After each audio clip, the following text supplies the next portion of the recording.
Hi guys, it's Ivana here from iMove Panania. Just doing a live today on things mums, bubs and pregnancy related. If you've ever seen me in the clinic, you know just how clucky I am. And while I love treating all things physio related, including shoulders, back pain, runners and everything in between, one of my special interest areas is definitely pre and postnatal. And I thought I'd do a live and do a series of lives on mums and bubs and pregnancy, what to do, what not to do, and answering some common questions that I've been getting in the clinic. But today's focus, I think, is just going to be starting to get a little bit more awareness out there for mums about what they can start to do before they even have birth. So what I've been noticing lately is that there's just a lack of awareness. Hi guys, thanks for watching. Just about when to actually start your exercises when you're pregnant and what to do afterwards.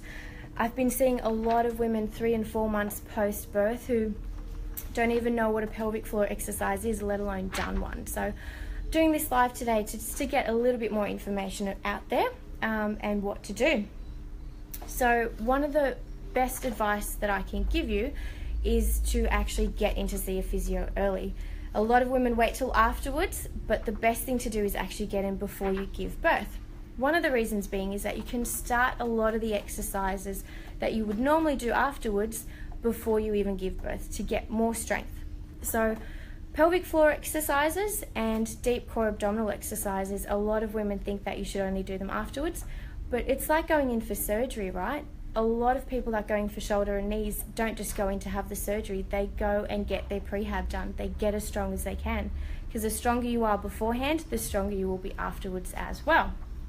So getting in to get some proper advice beforehand will make the biggest difference.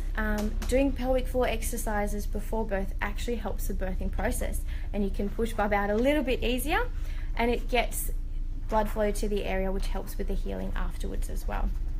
So getting some targeted advice about what to expect afterwards is so important. A lot of the time, once bub comes, you don't get the opportunity to work on your own body, and that's where we start to see things falling apart, and you get back pain and abdominal separation as well as incontinence. So we want to try and avoid as much of that as we can. Now, the optimal time frame to start doing all of these exercises is within the first 6 to 12 weeks after bub is born. Now, if you think about that, and if you're a new mum, you know just how busy those first 3 months are, and that's where we're seeing things going a little bit just slack with people not knowing to do the exercises and not finding out that they have a separation until about 3 or 4 months later on down the track. So it makes a big difference if you can get on top of that advice early on, and if you know before having bub what to do, then you can postpone your physio session by about 2 or 3 weeks and be able to start those exercises yourself in that crazy time when you're starting just to figure out how to keep this tiny human alive. So optimal time frame is the first 6 to 12 weeks to actually start doing the exercises, so pelvic floor and core exercises. A lot of people don't know, but doing those exercises while you're pregnant actually has a protective function. So it helps push bub out, it helps to keep you strong afterwards and bounce back quicker, but as well it helps with the healing process by getting more blood flow to areas that have had stitches and scars and all the wonderful things that come along with childbirth. Once you start these exercises, they can only be progressed, and for a great number of reasons. One, to help keep you strong afterwards and keep your core strong. So if you're going back to things like CrossFit and lifting, or back to the gym or running, you want to have a strong and stable core as well as a strong back. So you want to get on top of these exercises quickly. So the main points from today is to get to a physio and learn how to do your pelvic floor and core exercises before you even have bub, if possible, or get to a physio as soon as you can afterwards.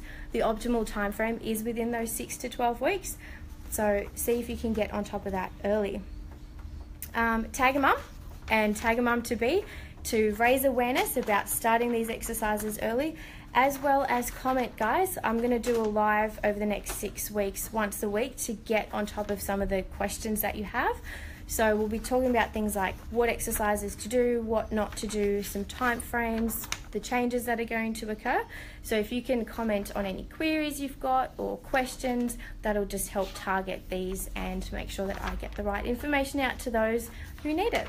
So thanks for listening, guys. Have a great day.